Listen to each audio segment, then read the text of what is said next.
So in the previous session we have just discussed about a business and how it is good for a business to have what is called as a business policy. Every business has what is called a business policy, as you can see there, because it is a simple and an important fact to have some rules to play by, and such rules are, as such, you don't call them rules, right? What you call them is a set of framework or a policy that everybody abides by. Now, before we discuss anything more to do with the framework, we have to understand two words which are the title part of our subject. So I did write those two words, strategy and management. So we'd go by understanding the word management first, right? As you see the title clearly, management is about a few things. Strategy is about something that helps you do some other activity. We will see what that also is in detail. Then we will bring these two words together to bring out a new concept, because management, no, it's such a beautiful word that anything you put before that, right? Now here we are talking about managing strategies, so it's called strategic management. We also have word of time management, health management, wealth management. You have another subject that you're doing called financial management. So management is such a beautiful word. Anything that's added as a prefix to it, it completely glorifies. So when you're saying management, let's fundamentally try to understand what are we managing. Here it is strategy, somewhere else it is wealth, somewhere else it is finance. Then trying to understand the sources of finance. You can raise money through equity, you can raise money through debt. What is more profitable for us? Because sometimes equity is better, sometimes debt is better, sometimes striking an ideal balance between both is better. So you don't have a single answer for all solutions. A single solution for all situations, right? So we come across multiple things and we try and understand what these right strategies are for the right situations. And I told you very clearly in the previous session that there is no book on this that you can directly buy and go about. So in this context, let's first pick up this word management. In pretty simple terms, if you want to understand what management is, you can split that into three parts. One part which says manage, and then the other part which talks about men tactfully. Now, tact as a word, if you see only these four letters, T-A-C-T, tact, is basically a skill. It is a art of dealing different people in different ways, which you are all good at dealing in parents, no problem. We know that, right? So, of course, same situation when you are dealing with your mom versus same situation when you are dealing with your dad. Do you apply all your prudential skills or not? Because we know that how to get things done. That is what management is, art of getting things done. Very simple, right? Let's say you want money, which we always want, right? So, you know whom to ask in what situation. Because if you're asking the wrong person, it's not the way that you ask. You know that the person itself is wrong. They anyway can't give. So there's no point in asking. And sometimes when you get scolded for something, you don't go for an attack. You will keep quiet. Why? Because that's a good strategy. Correct? Because they'll scold for 10 minutes, 15 minutes, and then be like donkey or buffalo. Will never change. Poor animal. They are getting compared to see whom. At least, they'll say, waste of scolding. That 15 minutes before only. But to fulfill their ego, they do. Okay. You will also listen very carefully. But when you know you are right, 5 seconds to when they start scolding, you will ask them, no, that is not current. Because we know what the right thing to do is. So, this act of dealing differently with different people, that's called tact. Tact is what?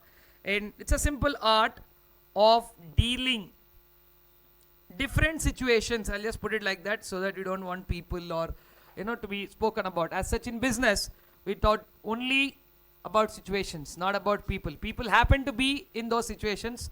So art of let's say handling.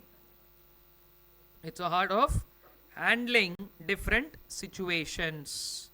That's what tact is all about. So you don't find this specifically as a definition given anywhere, that manage men tactfully. And hello, men means it's not any gender discrimination here. Men includes both man and woman, right? Together. So fully empowered, everybody. Otherwise, unnecessarily, only men. Why not? Since, okay, men include both. Yesterday also we wrote in resources, men. No discrimination there also. All human resources are all coming under that. Now, manage is an art of trying to use the limited resources. I think we left that discussion in between where we went off to scarce resources, but the actual definition that I was trying to explain you guys with Lionel Robbins' story is all that.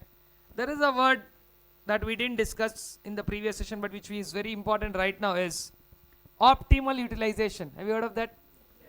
See, when these two words, effective and efficient, when they both are used in the same line, instead of using those two words, you can simply say optimum utilization. It sounds the same meaning. So effective means what? Effective is about getting the results that you want. Now, it is not always prudent to get the results that we want by spending more than what should be spent. So you have to get the effective results, but also in a efficient manner. Unless you are able to strike a balance between both these words, you wouldn't have achieved anything. So if you are doing a task in very efficient manner, but you are still not getting the results, then it is like properly writing a wrong answer. You understand what I'm saying? Some people are there who will write wrong answer. Absolutely answer is wrong, but they'll write neat handwriting, start to end. One scratch also won't be there. It's easy for examiner also. You can strike off like this.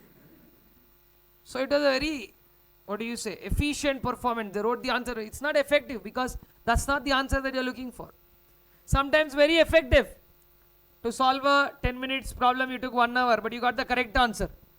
Still doesn't make sense, right? Because you could have solved a few more problems in that extra time that you wasted. So anyway, ideally what we're trying to do there is to balance. Now, is there any way how we can always balance? The answer is no. So you got to always find out the right way. Optimal utilization is what we look for. And optimal utilization is about addressing these two issues of effectiveness and efficiency. Okay. This is broadly the word manage. Now here they just said men, but we did already talk about the word resources. So how to acquire those 5 resources? These ones, here, remember resources, right? How to acquire them? Because they are all not available abundantly. Life would have been too cool if all these are abundant. Abundance is also a problem. We'll discuss some other day about problems of abundance. But right now we're talking about scarcity. So already people are fighting for this. Now if you are the only one, then also it is very difficult to find all these in one place. But we have 2 problems. Not that these are scarce, but we are not the only one competing. Do you remember reading that line which said, while facing competition?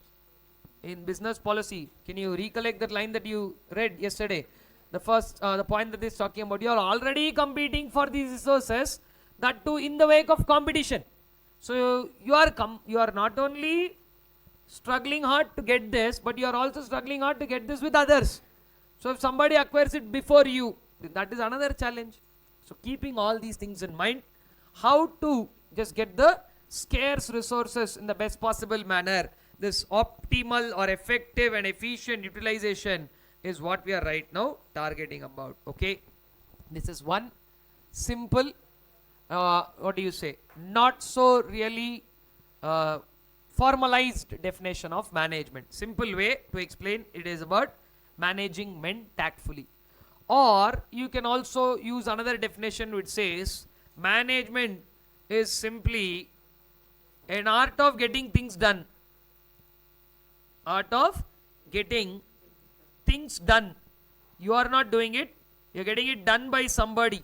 So that activity of getting it done by somebody, what will that be called as? Manage. Again, and the activity is called management. People doing this is called managers. So no big discussion on that. Having said that, if you really want to understand the context in which management is used, now you're saying art of getting certain things done.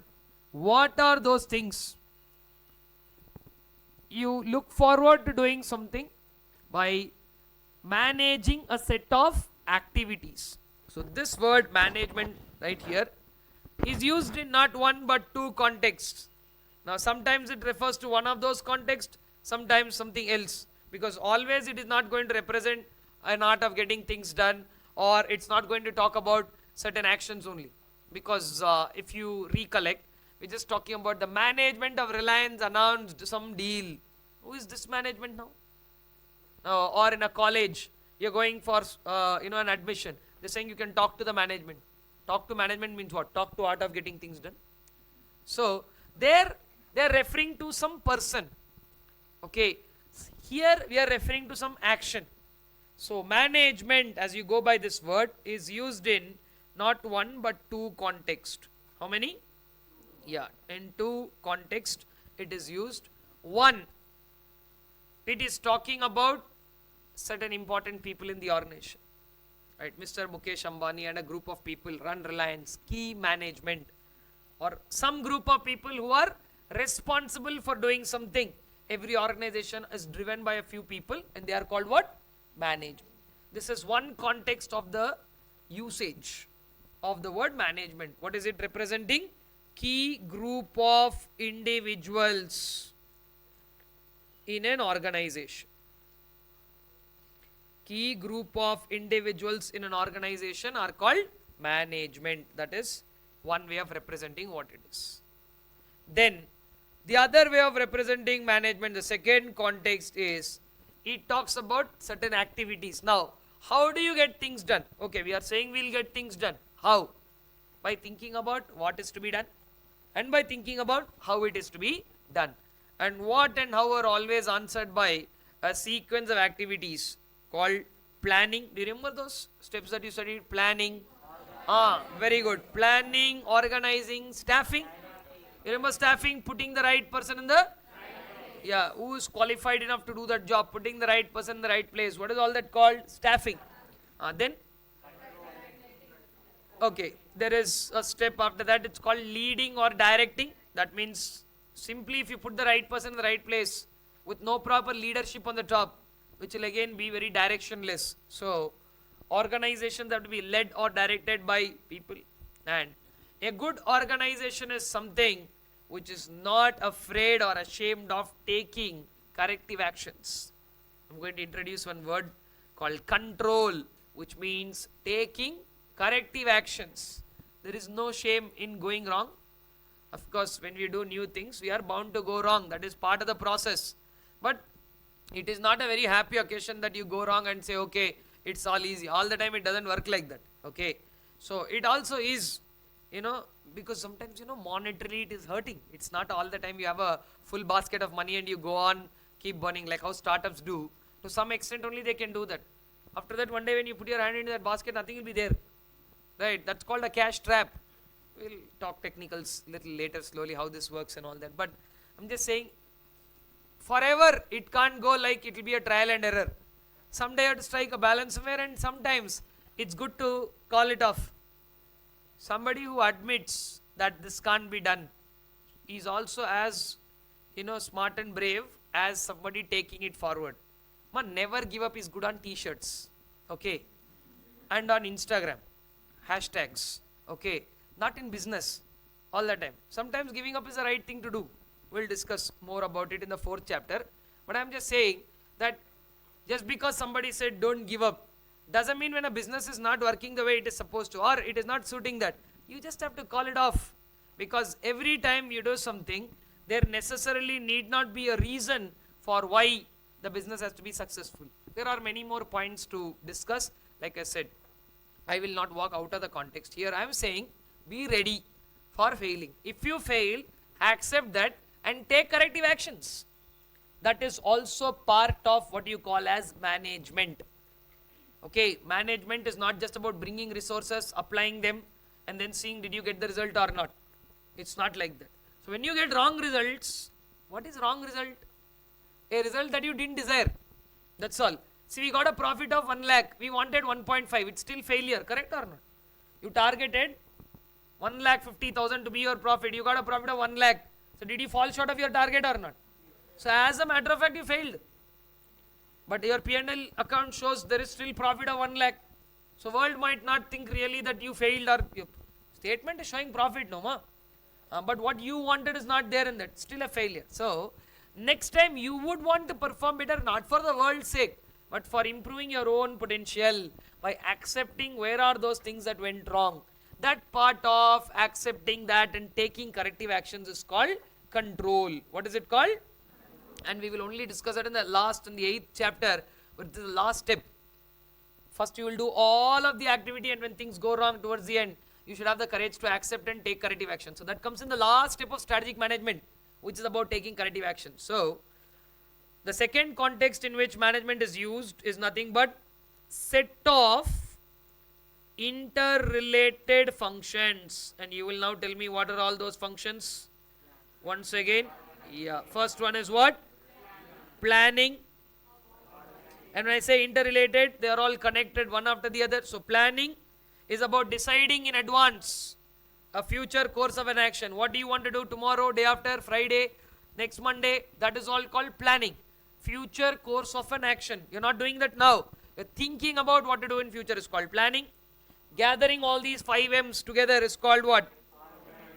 Organizing. Then once you plan and once you organize the needed resources, to use those resources, do we need people? That's what is called men in the definition of the talk. And should we put the right person in the right place? What is the name for that? Good. Planning, organizing, staffing. Now for all these people who are staffed in the right positions, what do we need? A proper leader, leading or directing. You can see these 2 words being used commonly. And then after all this is done, what did I say? Yes. Without this activity, no activity is complete without control. So these 5, they are called functions, and these 5 are also called interrelated functions, and the act of managing that is called as management. So if you are using management in the context of people, management is used to refer key group in an organization, while if you are using management to represent certain things like functions which are interrelated, then we are using this for all these 5. Get back to your book. Can you do me a favor? Start reading those 2 definitions that are given there. Management is used in 2 contexts. You can get back to this part where you can see management is used in 2 senses, such as, and it's given everything clearly there. Everything of what I have already discussed with you is there. So please move on.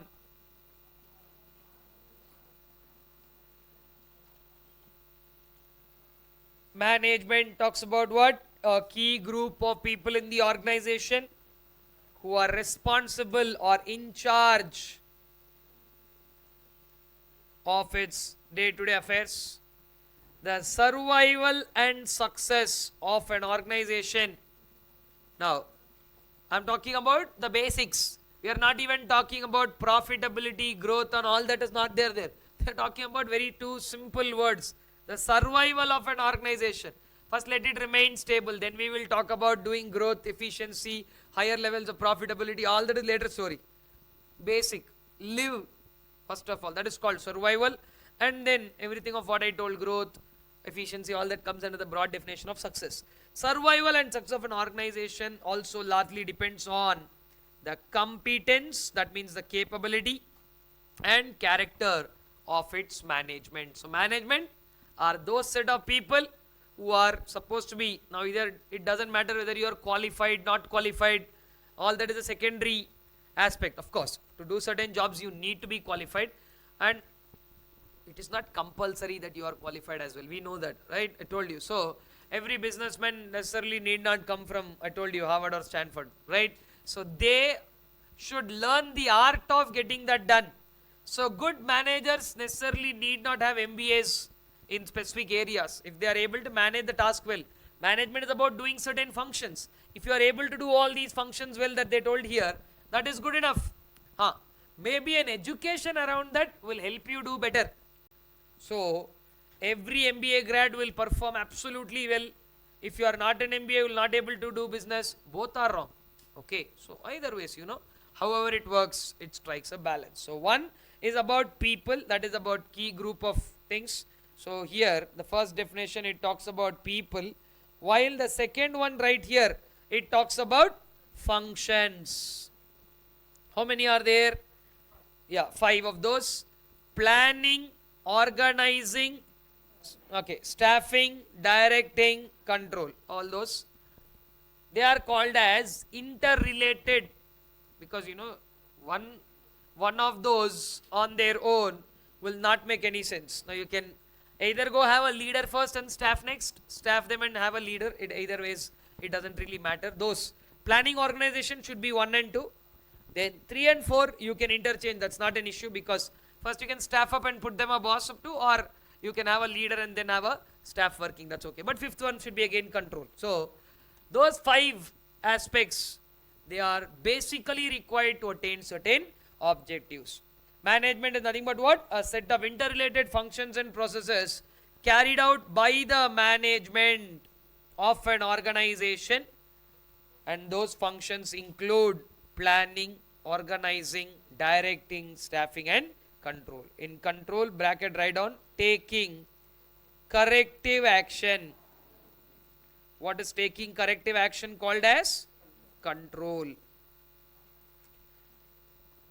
In some places they will tell you very clearly it's about taking corrective action. In some places they will use the word control. Eventually they are referring to the same thing.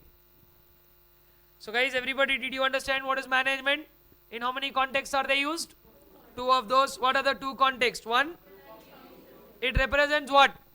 Come on everybody, what does it represent? It talks about a key group of people or key group in the organization, and the other definition for management represents the good set of interrelated activities that are being carried out. Are we clear on this one? Now, as I told you, management is much a broader word. You cannot squeeze the entire concept of management into these 2 lines. As and when we unfold several new topics, you will automatically get to know as to what part of that sentence is called management and how it moves on. Because, like I said, it's such a wide activity, you cannot squeeze everything into these 2 lines. But to sum it up, management is a process to make things happen. If you're not making things happen, they will just be ideas, thoughts, whatever you want to call them, right? Or even some people call it a dream, whatever, vision, dream. There are a lot more words that we can define all this with. But I'm just saying an idea will still remain an idea unless you put some action into it. And to get that action, you need management in the first place. Of course, you need strategy. We are coming to that. But management is what? A process to make things happen. Something is going on around us, like say a digital revolution that took place in the last decade. Up till 2015, 2014, 15, people didn't even get access to this 4G and all so easily. So, thinking that India will be a country with such cheap amount of data, right? And we will be so good with the digital revolution. Everybody who's a street vendor also will use UPI. Nobody dreamt of all this. This is like today, if somebody is not getting a digital payment into their business, they're out actually. So you walked into a particular store and then you pulled out your phone and you are searching where to scan for the QR code. He says we are not accepting. You will be like, okay, thank you, I'm going to the next shop. Maybe you're not even carrying cash, right? So today, carrying cash has become special. Accepting QR codes became normal. Back then it was the opposite. Everywhere cash was normal. Somebody used to accept a credit card, debit card or a QR code. Now, it's the opposite. Why? Trends change. That's how business is. Today, if somebody says, I won't follow all that, they have no place in business. So if there is a revolution going on, if there is a phenomena that is going on in the market, say digital revolution was a phenomena, artificial intelligence and machine learning is right now a big phenomena that characterizes the market. So if you want to gain command, that means before your competitors do have a hold on these kind of changing phenomena, You have to have simply by understanding what is going on. We are not talking about how today. We are talking about what. Okay. How to gain command. One full chapter is there on that. Because we are going to analyze our competitors. As in you know this line very clearly. I will keep reminding of this line daily at least once. You are building all these resources, but you are not alone. You are facing competition. And don't forget that, because if only this race was about only you running, then you can run as long as you want to finish that, correct? But we are running with the face of competition, and the problem is not about just running fast. You have to run fast and faster than the others. Okay, we will, like I said, get to that in the next chapter and the one after that. And of course, till we finish, it keeps reminding that we are not alone and we have competitors. Only in book Monopoly is a paragraph. Okay, did you study in economics various forms? Monopoly, duopoly, oligopoly. Monopoly and duopoly are not real life situations. That is very hard. Temporary monopoly, there is something like that. That is when you come out with an innovation for some time, until somebody copies or replicates your idea or buys off your patent, you will be alone for some time, and that gives you maybe a competitive advantage for some time. But there's nothing permanent out there in the business world that gives you a full freedom to say I am the only one. Okay, now I do understand when we talk about monopoly, Indian Railways comes to our mind. I'll discuss that some other day. You're saying Indian Railways a monopoly, correct, maybe in the field of its operation, because that is a governmental control. We don't count that in doing forms of business in terms of monopoly or duopoly. Having only one or two players in a particular industry or stream is very, very rare. Initially it can start off like that, but maybe some industries where it is like, if you're dealing with natural resources and all that, you will have oligopoly, because there won't be 100 people dealing in that. Maybe it requires a lot of initial capital funding and all that. So oligopoly can be seen in some places, but most likely what you see is called monopolistic competition, where you have large number of people selling the same kind of products. You pick up something like as basic as toothpaste, with what we start our day. You have 10 brands, 15, 20, I don't even know how many are there. So those many people, right from our daily necessities, you have so many brands. Monopolistic competition arises like that. Now in that amount of competition, how do we gather these scarce productive resources? How do we manage? How do we hold on to do something? Now sometimes competitors force us to do something. Sometimes we force the competitors to do something. That is, if we do something, it's called induce and direct events, or you can even direct people in a particular manner. If you ask somebody, why did you do this? They are giving you an answer. My manager told me to do this. So if my manager told me to do this means what? My manager has influenced or induced me or directed me to do something. So induce and direct events or people in a particular way, which is also called management. So this line, the last line, is an open up for our next chapter. We will get to all those words in the next chapter. For now, if you can just read the line, that will be good enough. What is it? Managers. Who are these people, ma? The ones who are involved in management, they are called managers. And I have certain important points to be told about those people little later in the chapter. For now, managers are who? Those people who formulate what? Goals, values, strategies. What are the differences between each of these words? Like I said, this is a separate chapter. We will talk about it there. Going into that now will be an out of context. Now our primary focus is two words, management and strategy.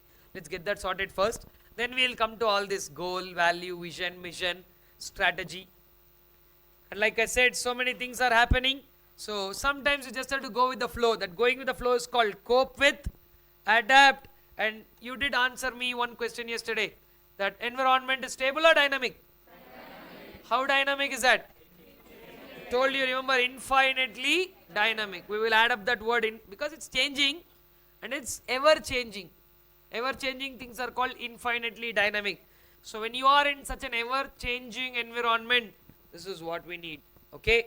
So managers are those people who formulate what? Goals, values and strategies. Cope with, to adapt and to adjust themselves with the behavior and the changes that take place in the environment. because environment is absolutely dynamic, changes keep taking place. If you don't cope up, I'm not saying every change you should also change. Sometimes staying quiet is a good answer to the change. Sometimes reacting to the change immediately is a good action. Sometimes wait and watch, because if you are the first one to do something, told you will become a case study for others.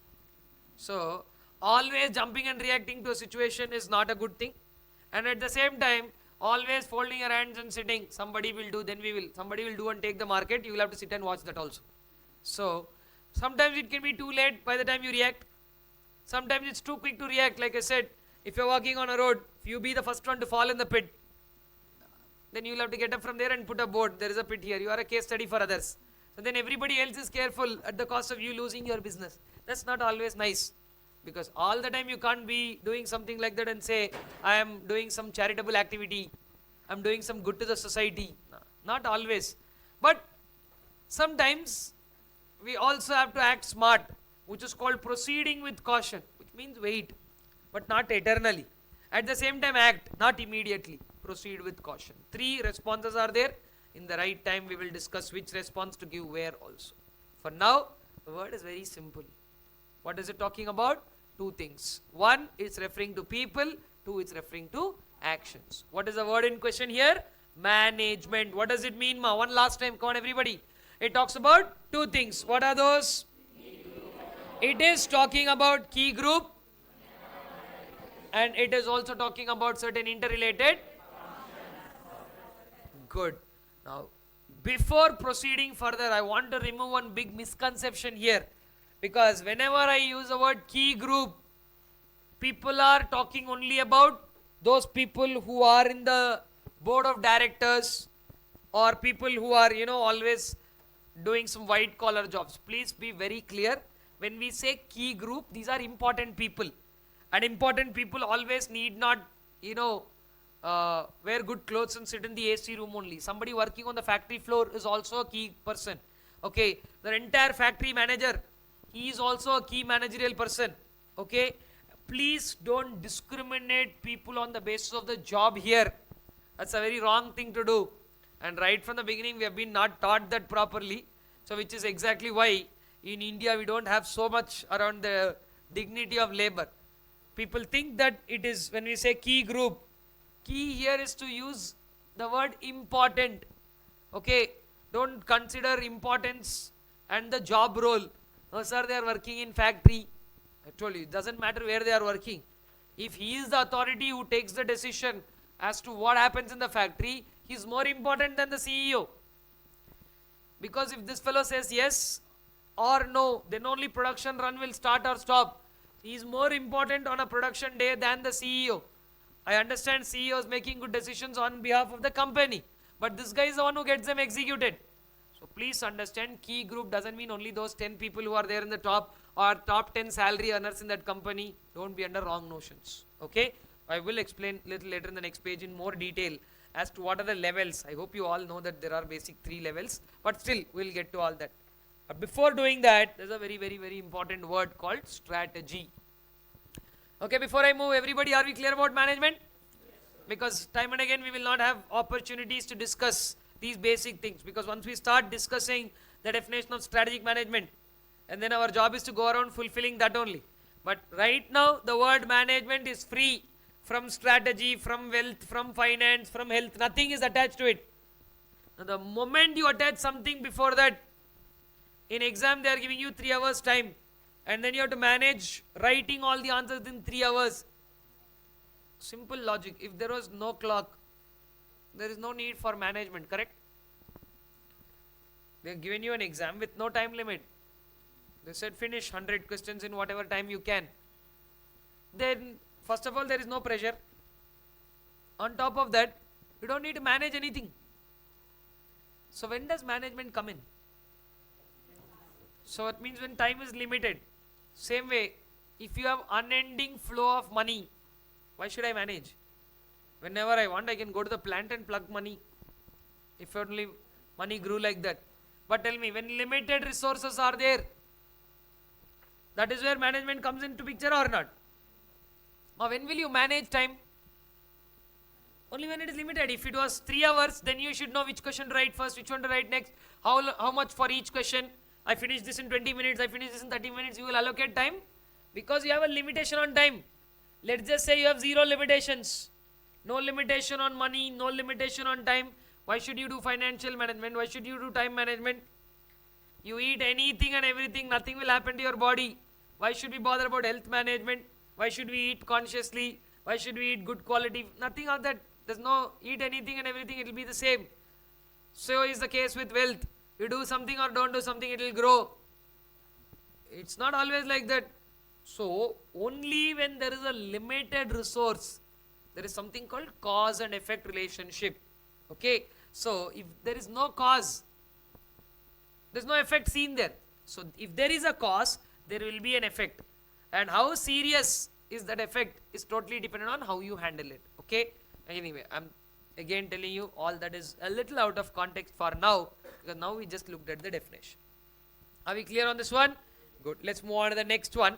It's a very, very simple definition again. It is a definition of strategy. Now, of course you can.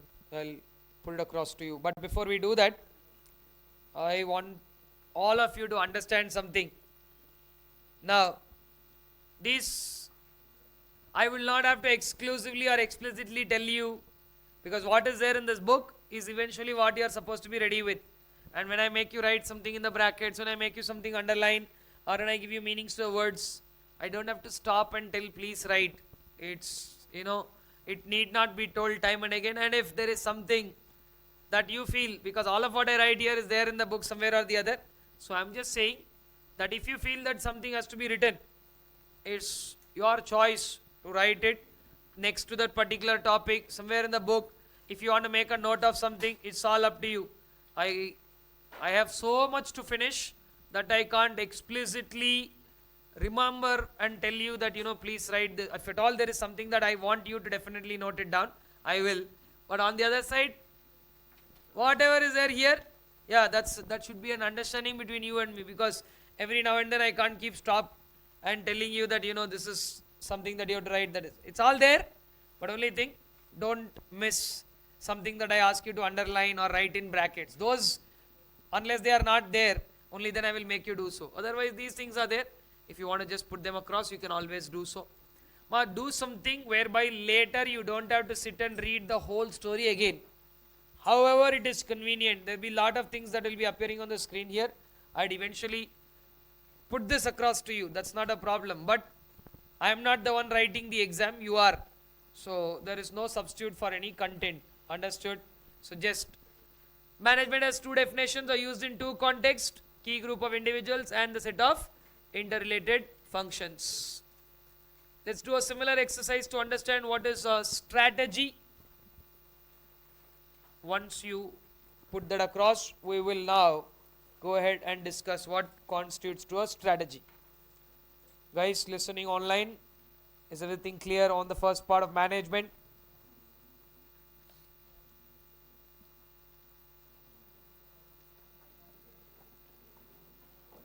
Yes, that's good. Okay.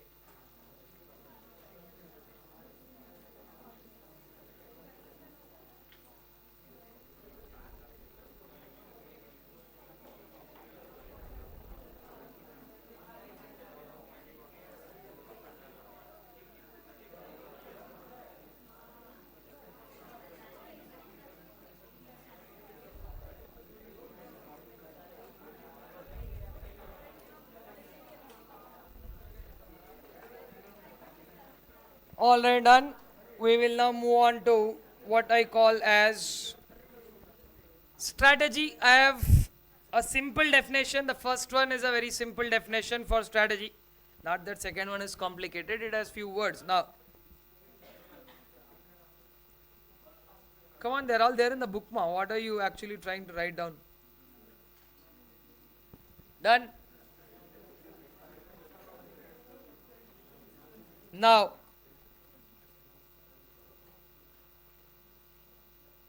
strategy as such, with no strings attached to that, strategic management, or anything to do. Just what is a strategy? Let's keep it plain and simple.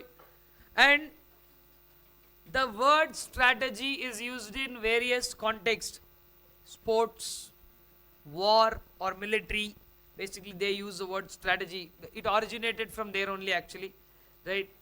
On a battlefield, hard activity that you will do to outplay the enemy. What activity you will do to outplay the enemy is called strategy. If you do something better than the other party, you win. If they do something better than us, they win. So, what is that activity to be done? And there is no definition of win or lose here. Okay, it's again a contextual situation. So, this is what is defined as win. This is what is defined as lose. Nowhere there is a breakup for those definitions. Right?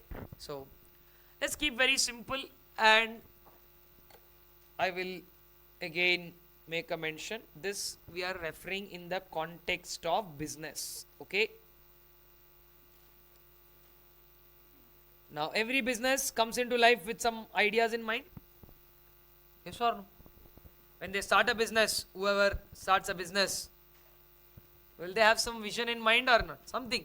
Without that, it will be like walking where you don't know where you are going. Somebody is asking, what is your destination? Don't know, sir. Road is nice. We are also walking. Right? You know that there used to be one poem back in school by Robert Frost, Road Not Taken. Remember anything like that? Nobody takes that road. That is why it's not taken. Right? Fine, anyway, not everybody here is Robert Frost. Okay? And in poetry, things will look good. Take the road that nobody takes. Why? To go and fall somewhere? That's a different way of telling that, you do something that is not generally being done and all that. Fine. But in today's time, it's very risky to do something like that. Not knowing what is the depth of something and just going and jumping into it will only cause more misery than anything. So, yeah, like I said, as a, what do you say? English poetry, it looks good saying that, do something which is different from what generally it does. That is the meaning of that. Okay, though it says road not taken and all, it is not about the road, grass and all that there. It's more about the attitude of somebody to do something which others didn't. Which is also good in business sometimes, but that is what is called entrepreneurship, which is a risk-taking attitude. Now, risk comes with reward. You are all students of financial management. You just started learning that. And what are the basic principles in financial management is risk and reward are directly proportional. They go hand in hand. Right? The higher the risk you take, the higher the possibility of return. The higher the risk you take, the more deeper you can fall also. Understood? So there's not, just because you took high risk, return is not guaranteed. Understood? So higher the risk, higher is the possibility of a return. You can get, because you risked it all, maybe you can get a great return. That possibility is there. Now, strategy is about doing certain things in a way that we think is the right way. You have to decode what I said by breaking that sentence. In a way that we think is the right way. And when we do the way that we feel is right and it works, and others tend to follow that, now that is more to do with what their choices are. Nobody forced them to do it the way we did. Nor again in this book there are so many theories which are written and people's names are written below that. You can also write one theory and write your name below that. No problem. You just have to, all you need is some confidence and good vocabulary. Write something and put your name below that. You are also father of management. Okay. Or mother or whatever. Right. You can, again, see, you should have unity when you do nonsense. Okay.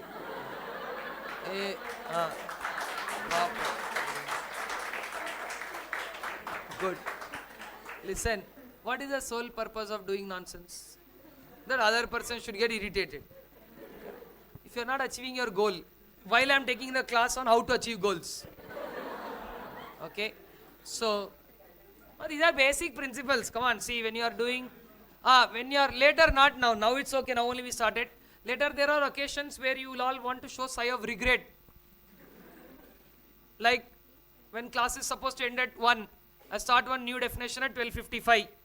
So you are obviously irritated, which I know very well. That's why I'm starting, right? So sometimes you might have to show sigh of regret. Now if you don't have unity, like I said, some people will be like, why am I here? Some people give up even before thinking, anyway, this fellow will read the definition. What should it? Some people want to protest. Now protest by doing what? Showing some discomfort. They want to get out from there somehow. So, anyway, I'm just suggesting. See, because your ultimate goal is to irritate me only, no? So let me only offer you some tips. Because when you are successful in doing that, it will be a good day for both of us. Okay, for now, learn strategy so that you can use. Don't use on me only. For now, it's about something that is not written anywhere. Which means what? Which is a way of doing something. And it's not about today or tomorrow. That's a very important thing about strategy. Sir, does it mean we can't achieve anything in the short run? I didn't say that. But when eventually you are thinking about this word strategy, strategy is a long range. I hope all of you know the word blueprint. Blueprint is what? A design. Generally that before they construct the house, they put that entire house on paper, right? You see that design? Now also in shopping malls and all, floor plans will be made visible. That's for a different reason, but they have to make it visible. What are those called as? They're called blueprints. Blueprint means something that's depicted on a paper. This is a long range blueprint. What is a strategy? A long range blueprint of whom? Of an organization. Okay. Now, again I am confirming the fact here that strategy can get you results in the short run also. So since we are calling it long range, it doesn't mean that answers will come in it is a long range blueprint. You are thinking for the next 6 months. Can you achieve it in the next 2 months also? Possibility is there or not? Small answers can come in any range, short range or long range. The plan that we do is for a long range. So what is strategy? A long range blueprint of an organization's what? Where do you want to go? There are basically few questions. Where is it the organization wants to go? It's called what? A destination. In other, destination is a simple word. Vision is a technical word. Now, what exactly is vision? What comes under that? We will discuss in the next chapter right after we finish this, because that's the starting point of strategic management, having a vision. So, for now, let's keep it very simple in very easy questionable ways. Long range blueprint of an organization's desired image. The way you have to get there, direction, and eventually where you want to go, destination. Okay. Now, whether you daily sit and imagine or not, you will have one image of you being a chartered accountant. That is exactly why you are in the course. Now, how quickly will you get there, or what, or how much do you think about it daily? All that is a unnecessary part of the discussion on a daily basis. But you do have an image in mind that I have to be a chartered accountant and this is what it is. And to become a chartered accountant, if you sit daily and think about it, you are not going to become. You take action, which is the direction is what? Foundation, inter, final, articleship. There are certain paths. And eventually, you will become a chartered accountant. So these words which represent these three. Okay, it also talks about timing and place and all that. We will discuss that also in detail. Okay, for now, what is strategy, ma? It's a long range blueprint. It's not a fine print or final solution. It is just an idea. It's a blueprint of what? Of a organization. What of an organization? An image. That too they desire. This is not anybody else's image. I cannot be responsible for what you have in your mind. And vice versa. You cannot be responsible or you cannot create. So you are the one who is supposed to achieve your own image. And we have better and polished words for that image, direction and all that. Let's bring them later. For now, definition is very simple. What does it say? Image, direction, destination. Can you get back to reading the definition in the book there? Come on. You have it right in front of you. What is strategy? It is a long range blueprint Decide image, direction. Three words are explained. Can you see there? That is what it wants to be. That is what the image is about. What it wants to do. That is the direction that we go. And eventually, where is that you want to reach? Where it wants to go. So that's a very, very simple definition of a strategy. That too in the context of a business organization. What is it, ma? It is a long range. And once again, I'm asking all of you, it is a long range plan. Can it get results in the short range? Yes. Remember this. Why I'm asking you this? You will know when we do the MCQs at the end of this chapter. So, strategy is long range. No doubt about it. But answers can come in the short range or not? Just remember that. It's a long range blueprint of an organization's what? Desired image, direction and destination. Where are you now? Where you ultimately want to go? Which path will you choose or how to get there? These are the questions that we have to answer to have a effective strategy. And as part of an effective strategic management process, we will decide all of that. But before we do all of that, we do have one more very good definition about strategy given by one very famous management fundamentalist by name William F. Glueck. There are very few names in the book, ma. So if you later come back to me and ask, sir, should we remember the names of people who are there in the book? If you list the total number of people that are there in your book, it will hardly come down to 7 or 8. Okay, now there is one William F. Glueck. The same person has put up another couple of theories. There is one Michael Porter, whose name comes very often in certain theories of value chain, 5 forces model and all that. So from start to end, if you really list them down, hardly the number of people that are discussed in this book will be less than 10. So it's good if you can remember who did what or who told what. It's not compulsory that you write their name in the exam unless asked, but I did make a mention here that we do have MCQs. So there, if there is something that they ask and say who told this, that could sometimes get you 1 mark just like that, just because you remembered somebody's name. So it will only be making things easy. So right from the beginning, just try to keep that parallelly going, who gave what. And like I said, it's not you are forced to do something, because the number of people are very limited. We can afford to do that. That's all. Okay. So going by that, we have one definition for strategy given by William F. Glueck. And Glueck's definition is using 3 adjectives. What? 3 adjectives.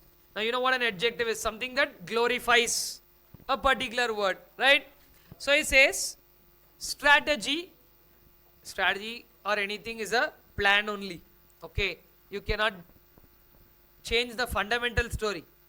He only glorified with 3 adjectives, saying that strategy is still a plan of action only, ma. See, if anybody other than William F. Glueck or the basic definition, anybody comes and tells anything also, story is not going to change off in any manner, because fundamentally what will be strategy? It is a plan. So even according to William F. Glueck, strategy is a plan of action or a simple plan.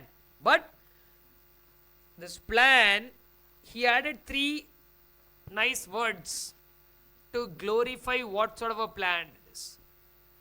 When we are talking about plan, can we make multiple plans? When we talk about the word plan, can we make multiple plans or not? But for a business, we don't want multiple plans. We want all those multiple ideas grouped into one. So that is why the first word Glueck uses is called unified. Uni means what? One.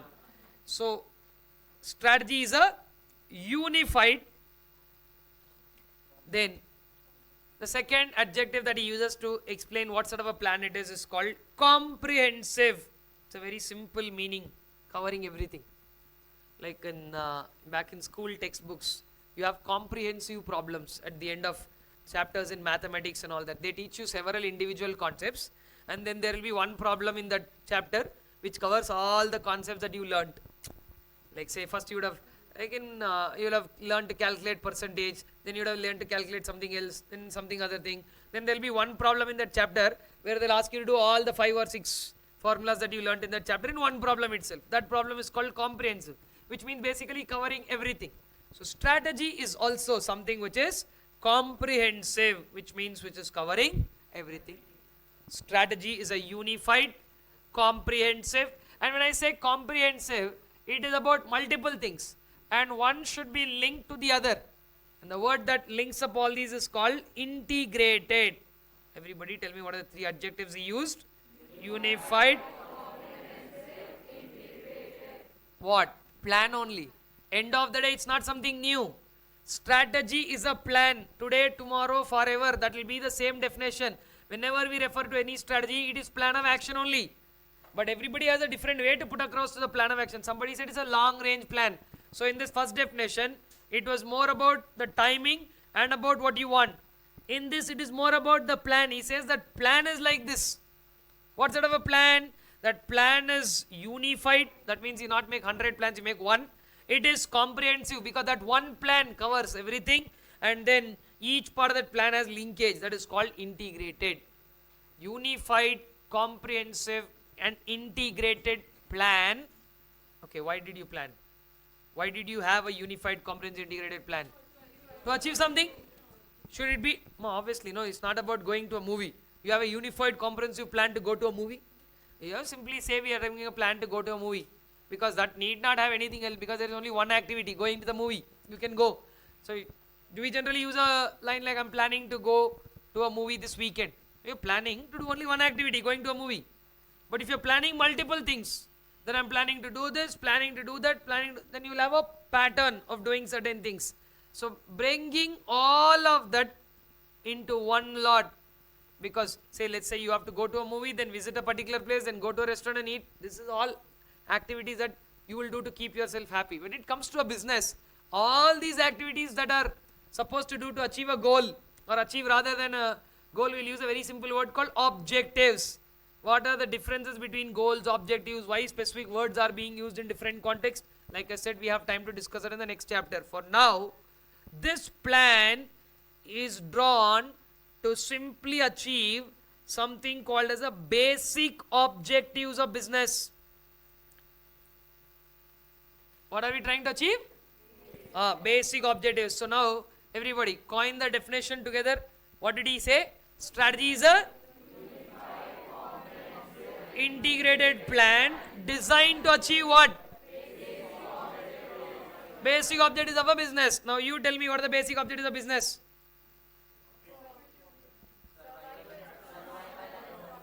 Profit is there in that list. I don't deny that. But that's not the first one. Do you remember reading this? It is there very much in your foundation. Okay, 5. You cannot forget this. Okay, underline that word objectives. You want, you can pull an arrow mark right there and write it down. You know, you have that word here, right? Heading back where here. Underline all these 3 adjectives. What is it? Unified, comprehensive, integrated, plan designed to achieve basic objectives. Put that word in inverted commas, basic objectives. You can underline that and write exactly below that. You can draw an arrow mark here only and write it down. Come on, tell me everybody, what are the objectives? Do you remember anything by far or not? It is about survival. That's the first thing. Survival, stability, growth, efficiency, and then profitability.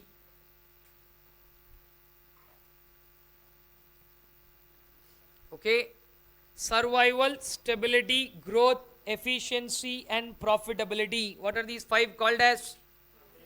Basic objectives of business.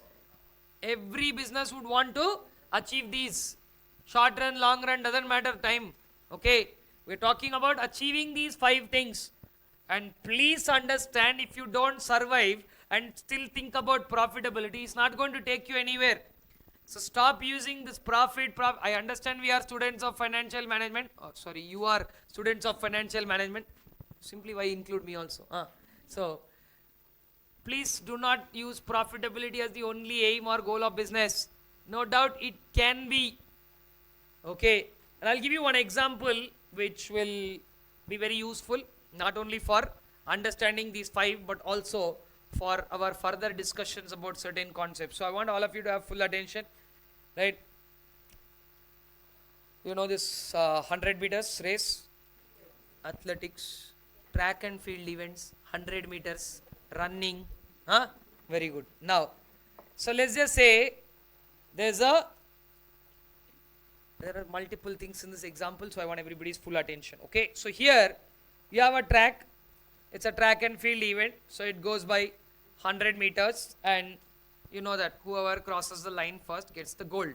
Now, there are 8 people who are running this, correct? 8.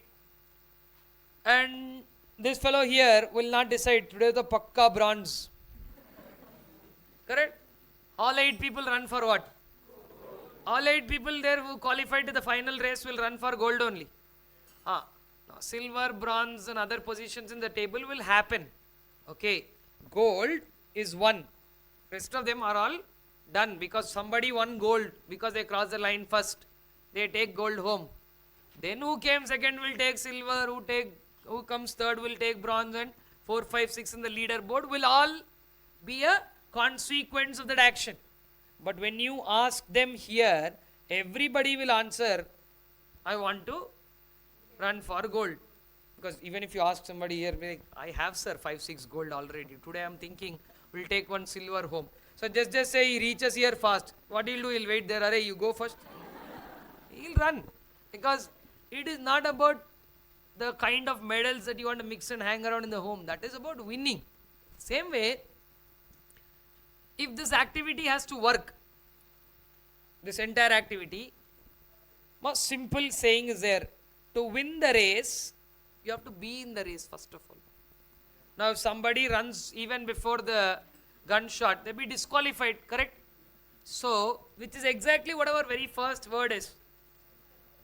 In a 100-meter track and field race, the first thing that is very important there is to, did you see before the race begins and before the gun goes off, there will be a lot of time that those athletes will be spending there to get those footmarks right, to set their stand right, to get that position right. 10 times they'll try all that. They'll get that entire thing.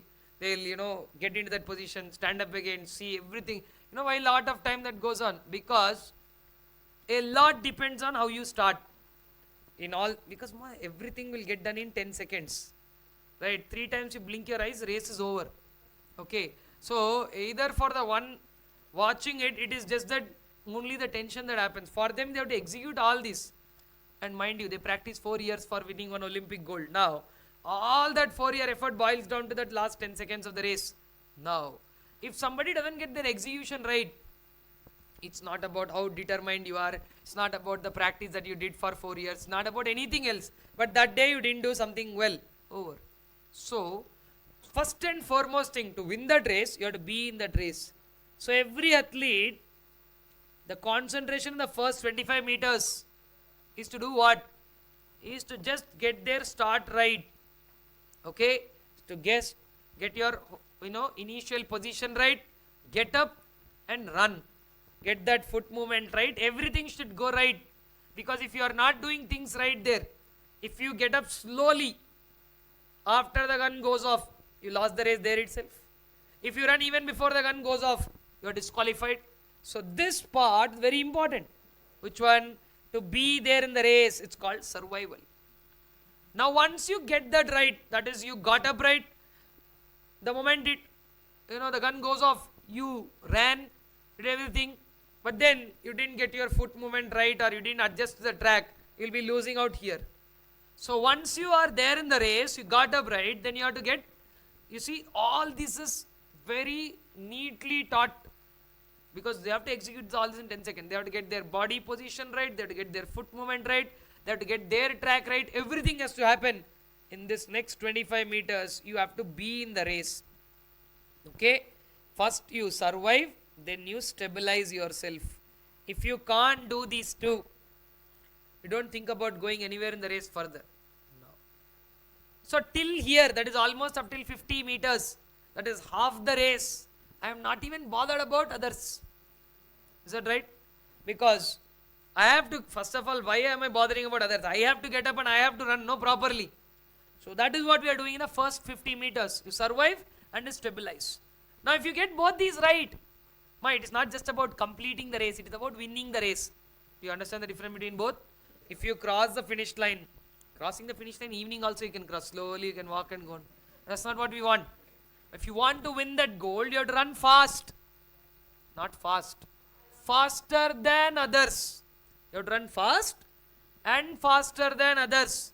So that is exactly where in this 25 meters, you have to increase your speed. If you are running at the same speed as the others, there is no way how you are going to win the race. So you have to run fast. Now when you run fast, others will what? Or anyway, that fellow is running fast, we'll stop. Or are they also going to run fast?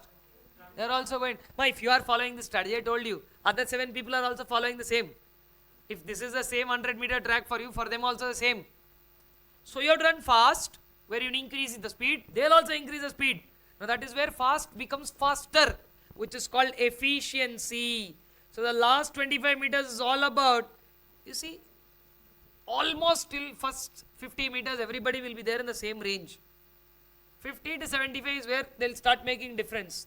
And the 75 to 100 is where you decide the winner, okay? Because who will win eventually depends on that efficiency. On that day, whoever runs faster will win, that's all. You might have been a fantastic athlete for a decade, but in this race, somebody ran faster than you, you will still lose the race. So just because you have so many medals back then, or just because you may win few more in future, it doesn't mean this race right now is this. Sir, you forgot, right? Profitability. If you fulfill this efficiency, if you run fast, you will automatically get that. They will only call and give you. So if your goal is to do well in business, your objective should be to achieve efficiency. Now efficiency is in multiple terms. There is no one meaning for efficiency. Customer retention has efficiency. Customer compliance is efficiency. Customer increase is about efficiency. Okay, so there are multiple things, and like I said, I don't want to drop all those things on you at once. So survival, stability, growth, efficiency will eventually, if you win, will result in profitability. You don't need to work for it. They'll give you gold medal. They'll only call you, announce your name and give. You don't need to work anything further. So if you survive in the race, if you stabilize yourself in the market, if you grow with the market and you do better than the others, don't ask me how. As of now, we are not discussing how.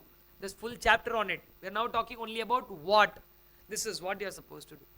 Sir, if I have to be efficient over my competitors, it's not an overnight exercise that you can become efficient over your competitors. Right? To achieve that, it will take time, and eventually this is how it works. So, these 5, and okay, this is not something that I told out of nowhere to make you understand or explain.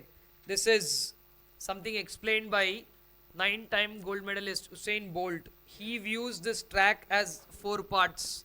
Okay, this is not something, okay, I happen to tell you through that as business, but somebody asked this winning strategy. So he doesn't concentrate or bother about his competitors unless he reaches this line. So for the first 75 meters, he says that it is, and he only cares about who are running next to him, because if he has to increase more, only in the last 25 meters, because that is where you decide who the winner is. Okay, anyway, this is an adopted example, but this is what his strategy is, and which is consistently what he did for over 12 years, and which is exactly why he could win medal after medal in every single race that he participated there in the final. Why? Is because execution has been perfect. Plan is always there. You think what, that's the first time he'll be running a 100-meter track or what? Daily they're doing that. But the way you get it done, no, it's simple. No, if somebody is doing the same thing repeatedly over the years, it's not about hard work anymore. Hard work everybody is doing. If world number 1 is doing hard work, world number 2 is also doing hard work, then where is the difference coming? In the execution. On that day, somebody is better, that's all. Okay? So this way, you have to understand that business is like this. And I want you to remember this 100 meters example, because this same example we will be using in this 100 meters split of these, and these objectives, when not achieved at the right time, can always cause problems. Okay? Tell me one last time, what are the 5 basic objectives of every business? and profitability. Did you write all those 5 here? Yeah, make sure that you write them in your book there itself. The basic objectives, all 5: survival, stability, growth, efficiency, and profitability. Now, let's go into a little more detail to understand what strategy is all about. Strategy, we should be thinking it with open mind. Okay, you cannot pre-decide something in your mind and say this is only my strategy. Sometimes it is actually called a gut feel or something like that. Sometimes it works, but most times it may not, because you have not considered other aspects. You are just saying that, I am very confident on this. On what basis? No sir, my 7th and 17th sense both are indicating that this is going to be perfect, and that will not work here, right?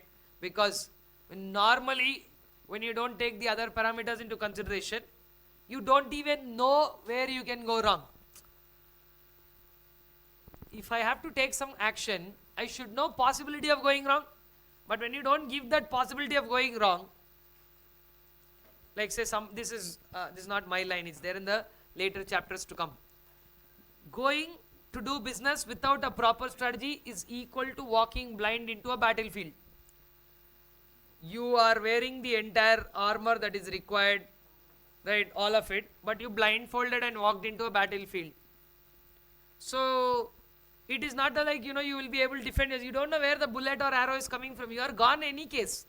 So if you are having or thinking that I have adopted a strategy and you actually don't, and you walk into business, it's there in the later chapters, like I'm just saying, we'll underline when it comes. For now, it's the same line that I'm reading out right now for you. What is it?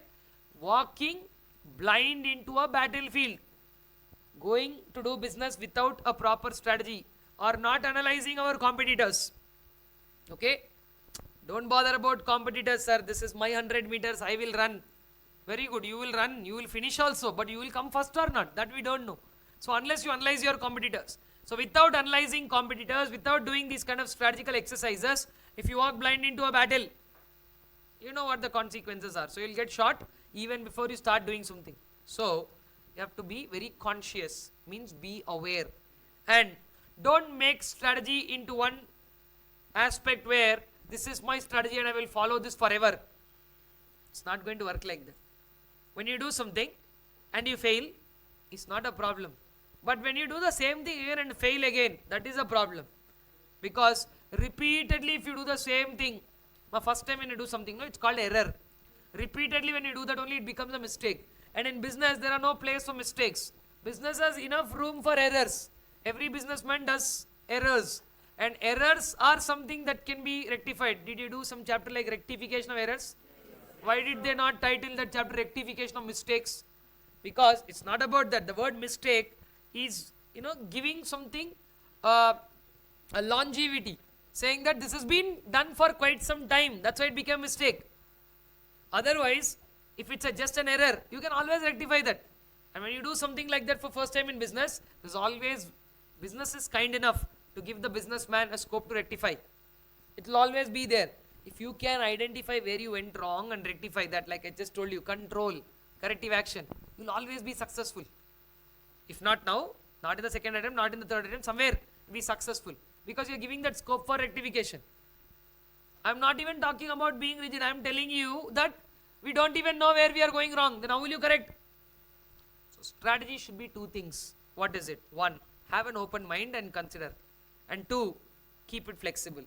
If things don't work in your first strategy, have a courage to change it the second time. Don't say, once I decided this is my strategy forever. It's not going to work like that. So 2 words. 1, it is consciously considered. Consciously means what? Being wide awake and open. And a flexibly designed. Most strategies can't be rigid. You be a fool if you can, if you call yourself that my strategy is rigid. Because there is no way how you can fix one strategy for the rest of your life. You will adopt it. If you fail, you have to change it. It's a flexibly designed thing. So what are the 2 attributes of a strategy?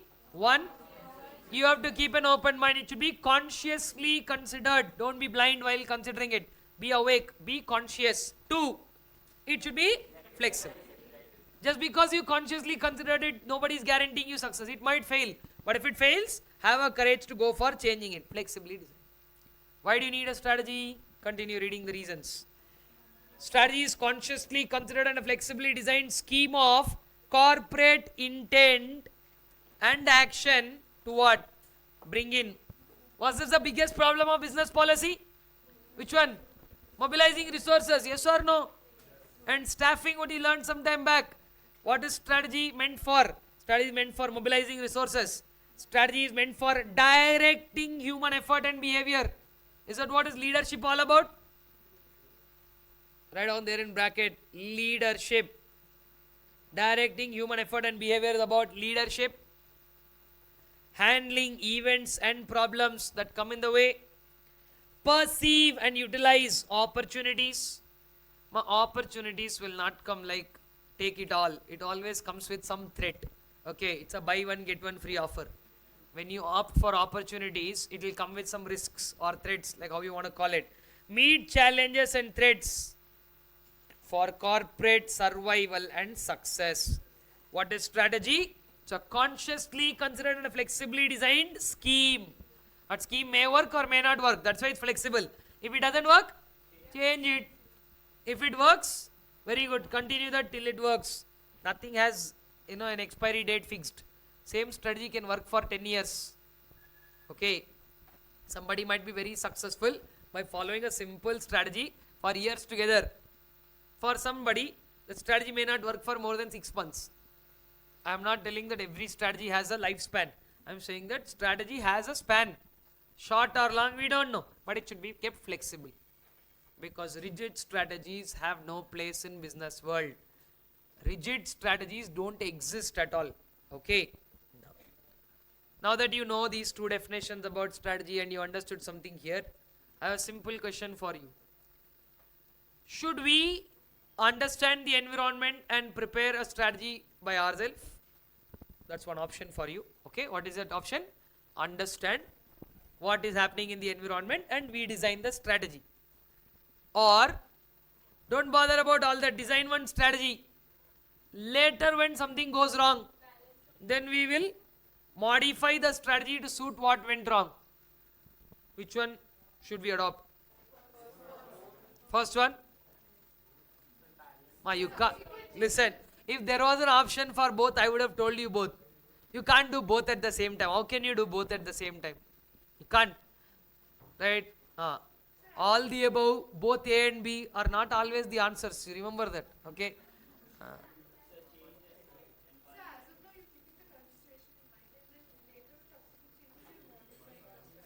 So that means there are two parts to the story. The first part of that says, based on what we have right now, we'll plan something and see. If it works, let's do it. If not, then we'll change. Could that be one of the approaches or not? I'm not saying that is the only approach. Could that be one of the approaches? Yes. Strategy has two parts to the story. Okay?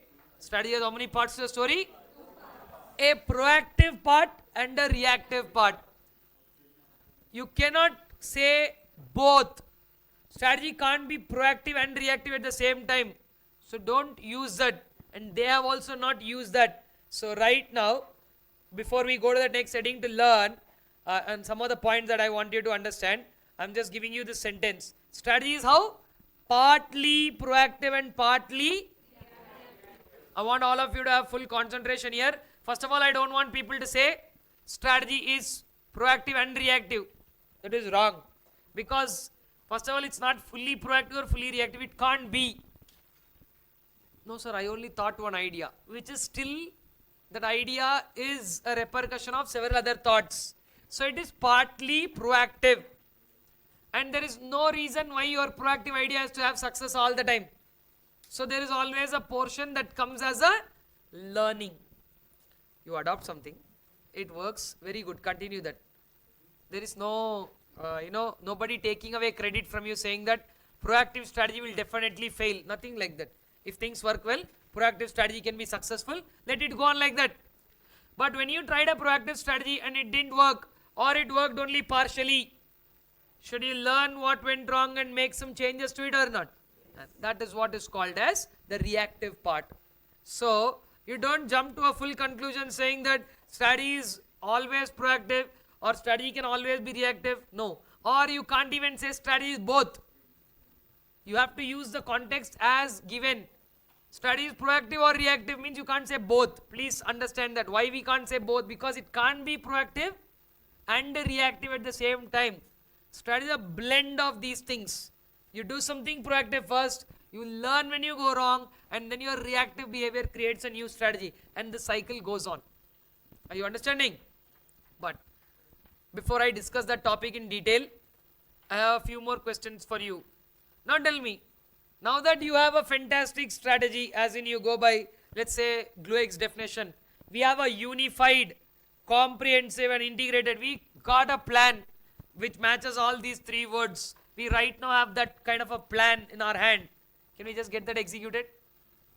Can we get that executed or not? Yes. Put the right person in the right place. What is it called? Get the thing executed. So can we say bye to all these people who are working in management? Thank you, you go home, you are not necessary anymore. Ma, you have no fantastic strategy. Just put that in place, put the right people in right place, get the strategy to do its work. Why do you need all these management, managers, all that nonsense? Ma, you have strategy, correct? You believe it's a very good strategy. Fantastic strategy is there. You know that it is going to get you success. Put the right person in the right place. Executors are there. Strategy is there. Execution is going to happen. Eventually you are going to get success. I'm just asking, why do you have to pay all those people? Or why do you have to bring in some function like management? What is that nonsense? Waste of time, money, all that, no? Let's bring a beautiful strategy, which I'm saying you have. Let's have a bunch of staff who can execute this. Are we not going to see success? Not necessary. Proper leadership. Okay. But not only leadership. Today this strategy is okay. Who told you that it will be okay tomorrow also? We need to adapt to the changes in the environment or not? Yes. So tell me, is a strategy or a good strategy on paper, can it be a substitute for management? Huh?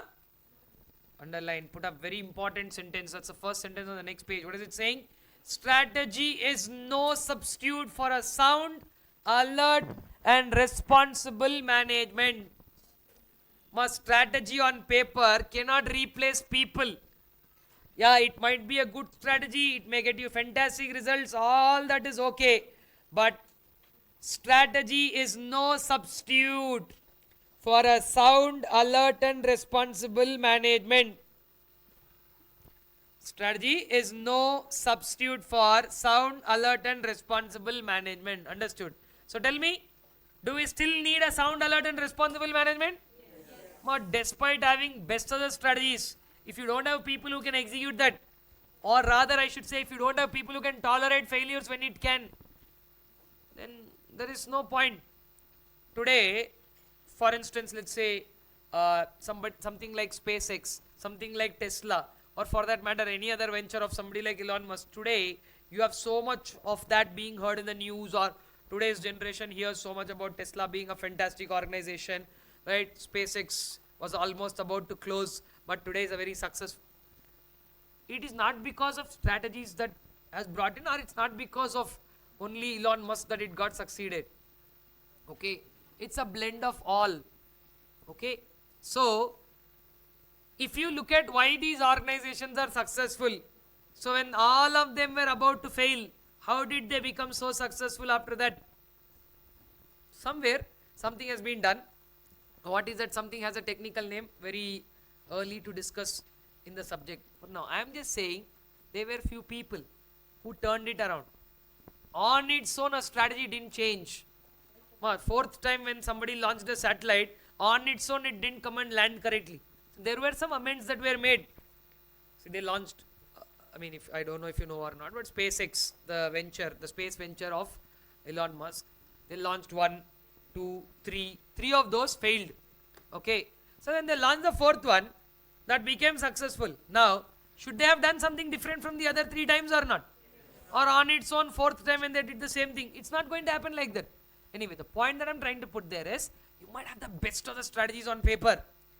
But if your management is not there, who are, again, management there means not for namesake. That is why they use adjectives again. Sound, alert, responsible. Tomorrow something goes wrong. This fellow should have the courage to own up. Like how Mr. Ratan Tata did that when Nano went down. Said, yeah, it's our mistake. It takes a lot to come out in the open and say something like that. It's our mistake. We didn't understand what the Indian customer needs. We'll come back strong. And they did. Okay. The share of Tata Motors in the automobile field is more than all other automobile providers combined together. Do you know that? Okay. Like that. A lot of facts that I keep telling you. If you draw a pie diagram, the amount of share that Tata Motors holds is more than rest of the entire market. Mahindra, Maruti, Ashok Leyland, Force, etc., etc., etc. put together.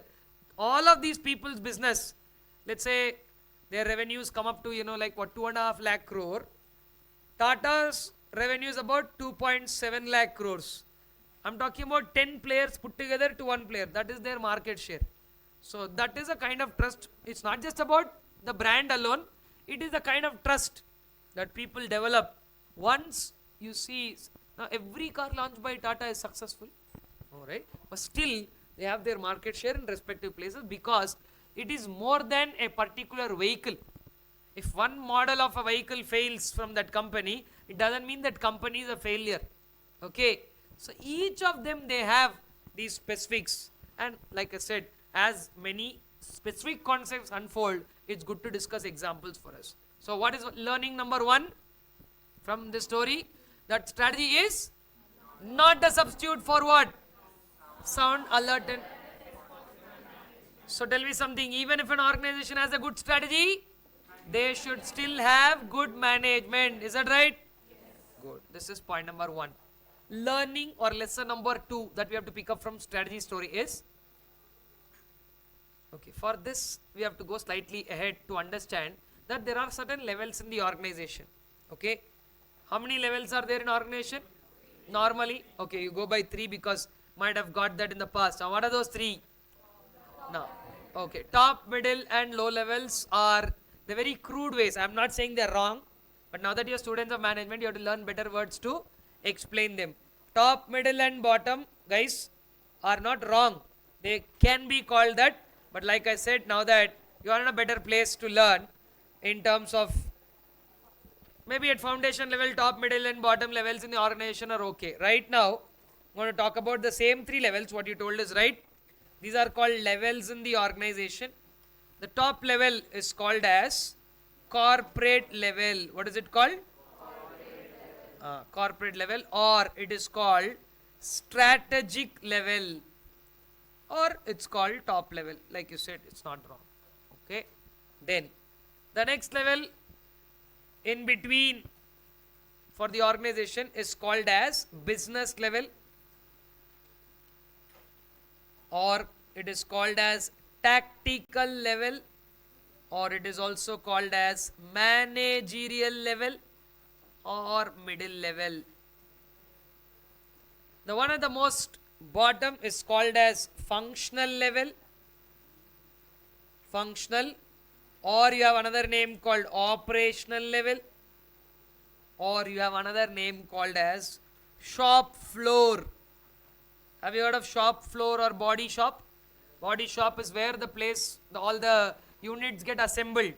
So if you go talk about something like an automobile, right?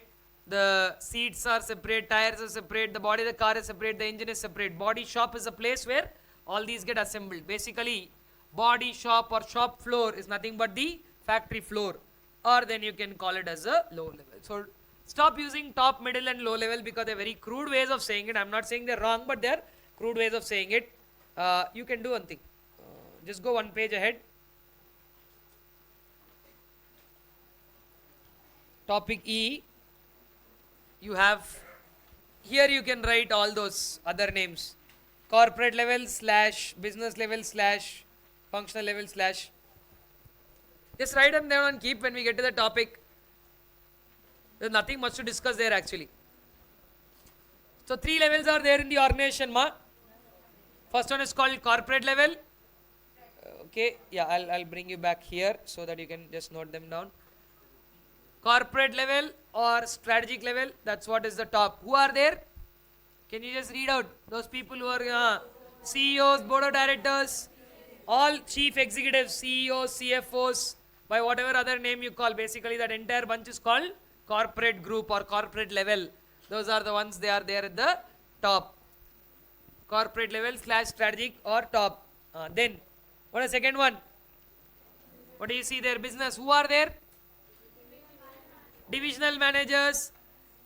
Right? These are people who are managers of a division, particular area. These are people who act with managerial skills, or these are people who act with tact. That's why it's called tactical level or managerial level also. But in this book, you will commonly use the word business, corporate, functional. These are the words that are used very commonly in our book. I am just talking. Shop floor is not something that you will see unless you are into core management studies. You will not see. But if you are having the habit of reading any finance related news, there might be so many times that they use that word shop floor. Shop floor is nothing but the factory floors or the actual place where work literally happens. So corporate level, business level and functional level, these are the three levels at which various activity go on. Okay. Now that now that we understood these three levels, I have a quick question for all of you. Think and tell. There is no need to jump into. I told you there is no contest going on, right? And if you tell the right answer, I am not going to reward you, nor if you tell the wrong answer, there is going to be any punishment. So it's better that we think and decide and tell rather than simply shouting some answer.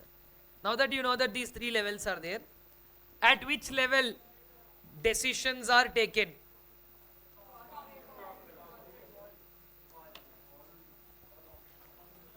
I'll once again ask the question. Simple. Think and then tell. You know that three levels are there. Okay, first of all, everybody, are you clear that three levels are there? These three levels are broken down into broader structures that I will discuss later. 7th chapter is there for that. How these same three levels can be organized in multiple ways. For now, until we go there, these are the three levels and that is how it is going to be. Unless you learn any new structures. There are no new structures as such. These three only will be rearranged in various ways to help create a new structure. That's in the 7th chapter. So from today till we finish chapter 6, these three levels are the ones that are going to be there. My question is very, very simple. Okay, let me rephrase my question so that it's even more easier. Strategies are made at which level? Huh? Business and functional level?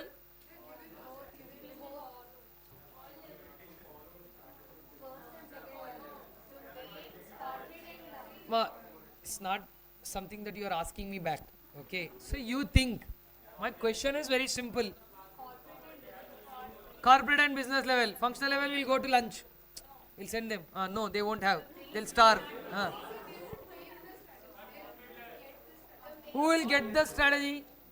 Functional level. How? Through email. We flow down. Let me ask you a simple question. Let's say there is a manufacturing unit. XYZ Limited is having a manufacturing unit. They are supposed to produce. How many units are to be produced today? How many units of a particular good? Let's say product A. How many units of product A are to be produced today? Who will take the decision? Huh? Somebody at the factory? Let's say factory manager. Is at the functional level? He is the one. What will he do? He will call CEO. Hello, today how much should be produced? CEO's job is to make a level of discussion. I am not saying they both will not discuss or they both need not discuss. I am saying that each of them have their jobs to do. And remember, for now and forever in this subject, we are talking about strategies. What are strategies? Plan of actions. Does the set of people who are at functional level, do they have a set of actions to do? Likewise, the other two levels. This notion that one fellow will tell and other people will do, I didn't point out, or I don't want you to point out to be wrong. That happens. It is part of what a hierarchy is. Neither when she said that it will flow through chain of command, it's not wrong. But that's not how strategy works. Chain of command, the direction flows, not ideas. Today what should be produced in the factory manager will know. That depends on inventory. Inventory manager will know. Those guys are supposed to discuss. Business level people have a target specified because that has come from corporate level. Now if corporate level, now Mr. Ambani is sitting and discussing what all other companies Reliance should acquire or what investment should Reliance get. You think what, in the plant in Jamnagar that people who are extracting oil or refining oil, they're bothered about all that. So does it mean that somebody working in Reliance's Jamnagar factory has nothing to do with what Mr. Ambani is doing? No. They both are doing their own tasks. Right? Mr. Ambani has more than one thing to be bothered about other than other than the extraction or production of oil or refining. Because he's not thinking only about their oil unit. No, he's thinking about Jio, he's thinking about retail, he's thinking about 100 other things. So there is some factory manager. The whole Reliance plant, there will be one manager. And now that person will take care. This month, total refining comes to this level. Over, that's all. It's good enough for one line for Mr. Ambani to read in a board meeting or an annual meeting. That's all. If somebody stops there and asks, how can you tell that? He is not the one who's going to answer that. Okay. So, please understand, everybody in the organization makes decisions.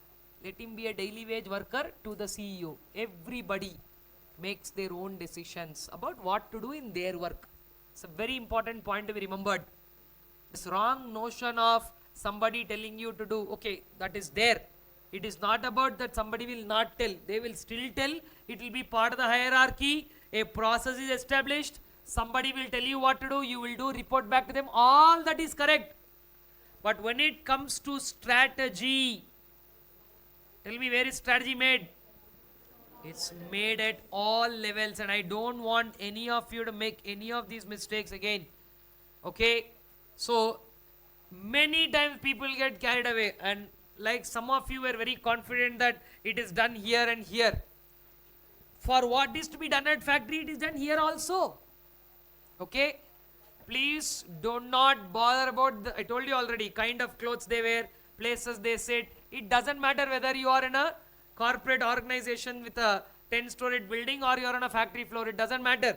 And it doesn't matter whether you wear, a 10,000 rupee suit or you wear a daily wage worker's clothing. Clothing doesn't matter. The building doesn't matter. It is not about the level. It is about the strategy. And strategies are made at all levels. You will go and underline in the second point about strategy. Did you understand the previous point clearly? Strategy is not a substitute for sound, alert, responsible management.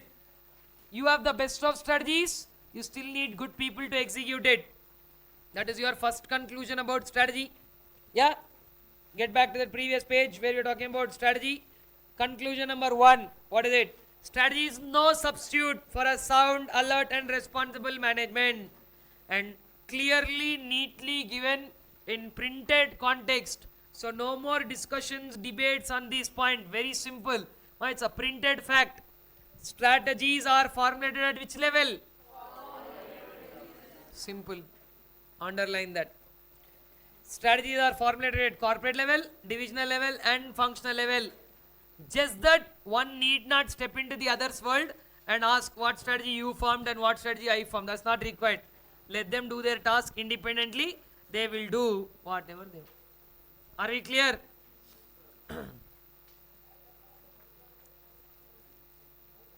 Now, I want you to read the other 2 points because that's what many of you answered. It's fine. But these 2 points, they sum up what each one of them do. Come on, read. What each one of them does, it is given there clearly. Come on, read it yourself, everybody. Corporate level people, what they do? Yeah, take a minute, read it. Then we will see both points together. Come on, fast.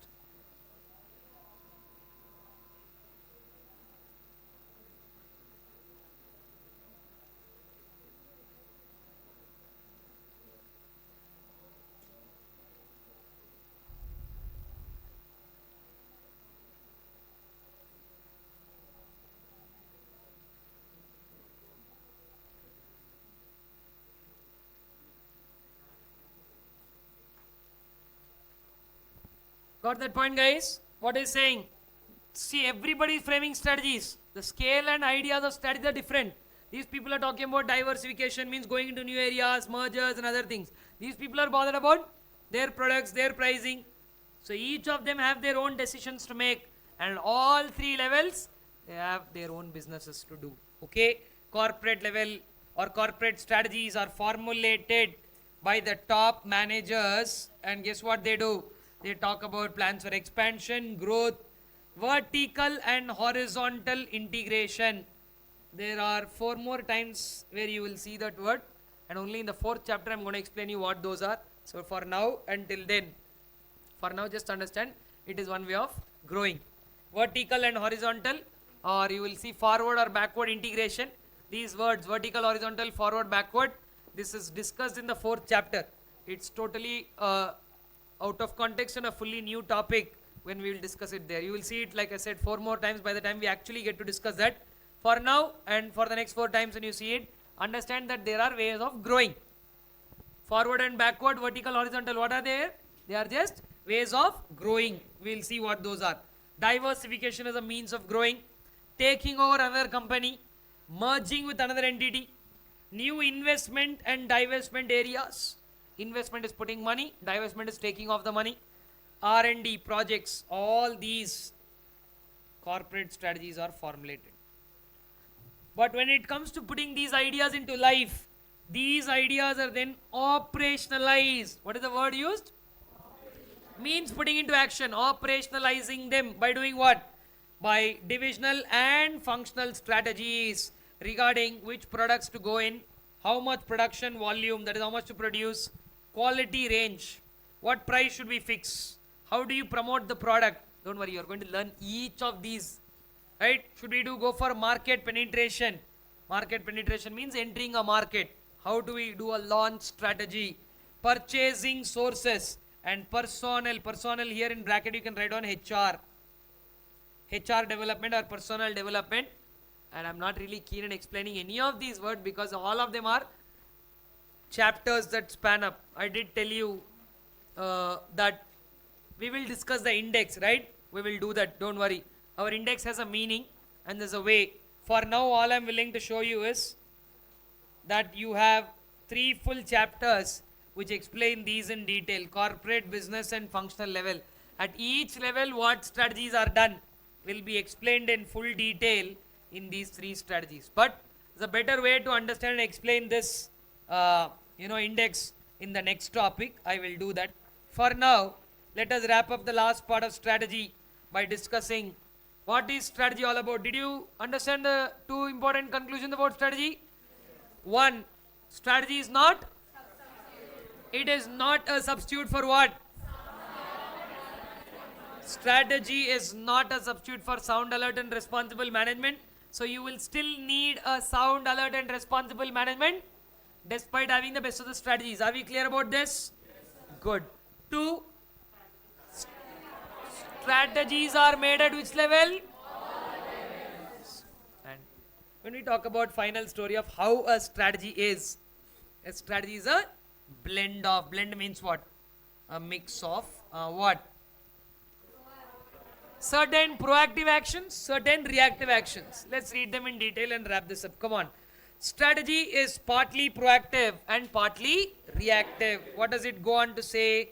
That proactive actions on part of the managers to improve proactive actions. That means you're starting from 0 and going somewhere.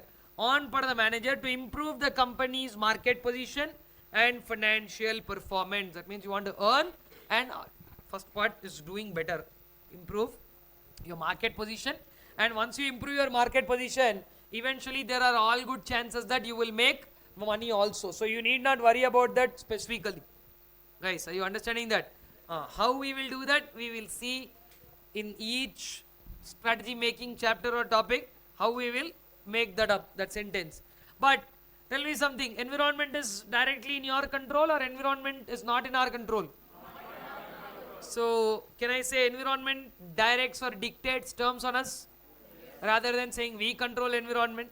There is one very rare instance where we have upper hand on the environment, which again we will discuss in a separate context. But generally what is the story? You control environment, environment controls us.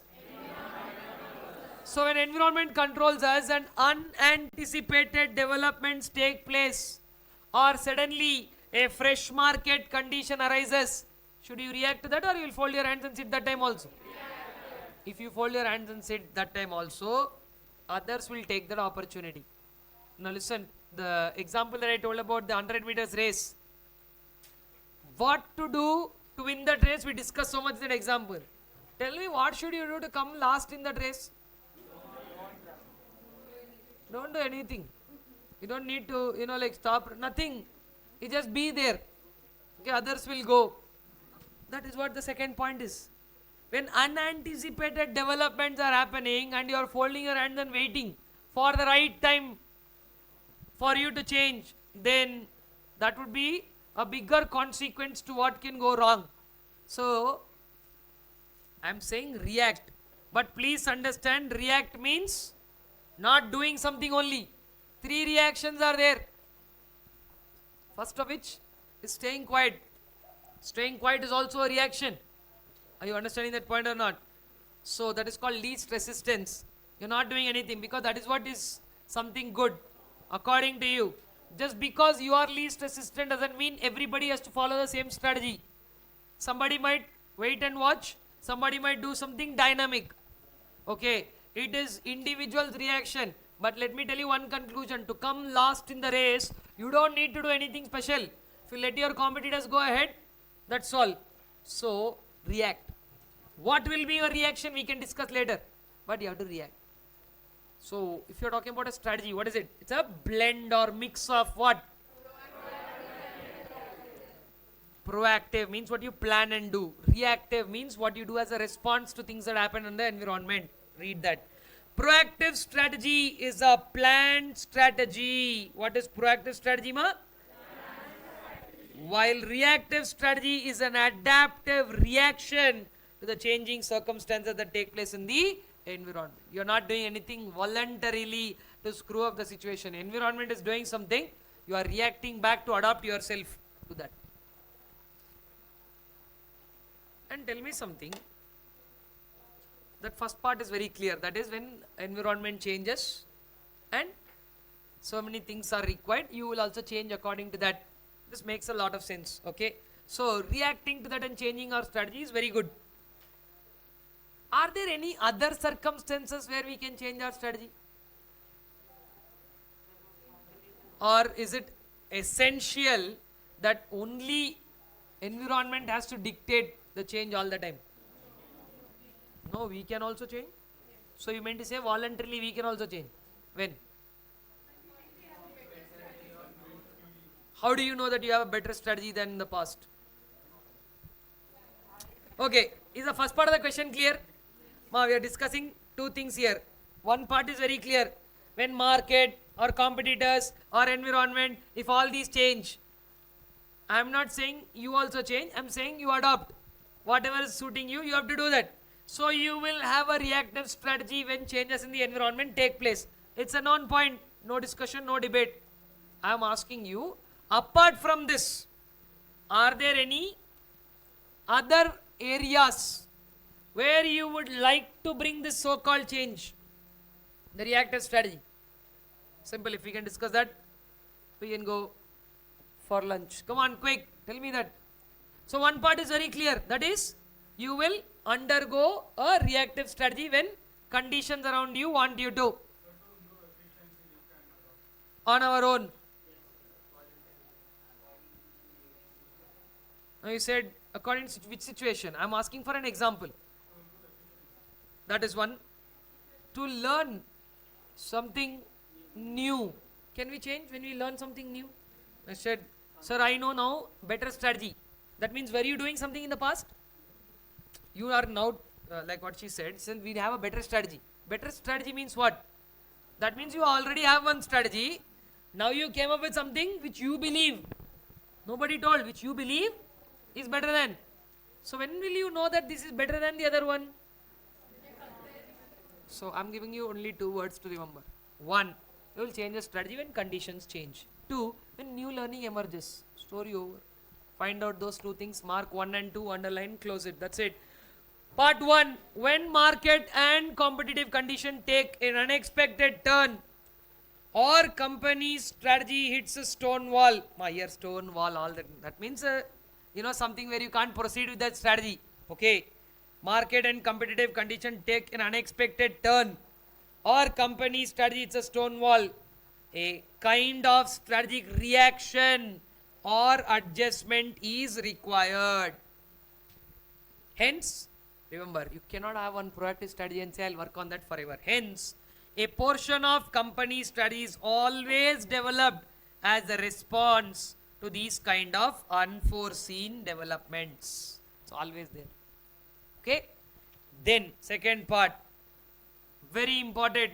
Don't be under the wrong impression that only environment will dictate terms to change you. You can also change voluntarily on your own. But when? Apart from adapting strategy to the changes in the market, there is also a need to adapt strategy. Underline what? As new learning emerges. Okay.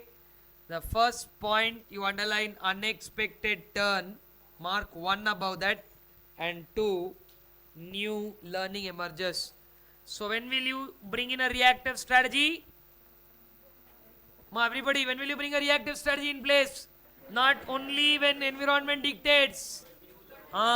Even when new learning emerges, we will bring a, So, apart from adapting strategy changes, there's also a need to adapt strategy as new learning emerges about which pieces of strategy are working well and which are not working well. Or when management comes up with a new idea for improving the strategy. Crafting a strategy, that is putting a strategy on paper. When you put up a law on paper, we generally call drafting. Drafting is art of putting up a theory or something. Okay. Craft is an art. That's why we use the word. We had all this one in the school. There used to be 1 hour called craft. They do nonsense basically, right? So thread, needle, so whatever. Okay. Yeah. So basically, when they say craft is about art. Strategy making definitely is an art. Okay. So that's why they use the word crafting. Crafting a strategy involves stitching. Here stitching together, not what I joked about. Bringing together is what their idea is. So it's a blend of both. Stitching together a proactive strategy. So make a proactive strategy first and adapt it. Don't wait for that to fail. If it works, enjoy that. Okay. Put up a proactive strategy and adapting it first, and then a reactive or adaptive strategy as circumstances surrounding the company's situation change or better options emerge. Understood? So when you will make changes to a strategy, you will make changes to a strategy for 2 reasons. One, when unexpected things happen in the environment and you hit a roadblock, you need to make some changes so that your old strategy becomes a better one into a new one and takes you further. Or none of these need to happen, but you yourself realize that you can do it in a much better way. Then also you can go for a change. Understood? So, business policy, strategy and management, and of course you also know the 3 levels in the organization right now. Okay. There is a concept of strategic management, which will be the concept for our next session, and we will discuss what is strategic management, couple of good points about it, couple of limitations. Every good concept will have some limitations, those, and then strategic management as such has got nothing to do with business or commercial organizations alone. So we will discuss some other topic which is very relevant to understand that strategic management has much wider coverage than what we think. Okay, that part we will discuss in our next class. Thank you.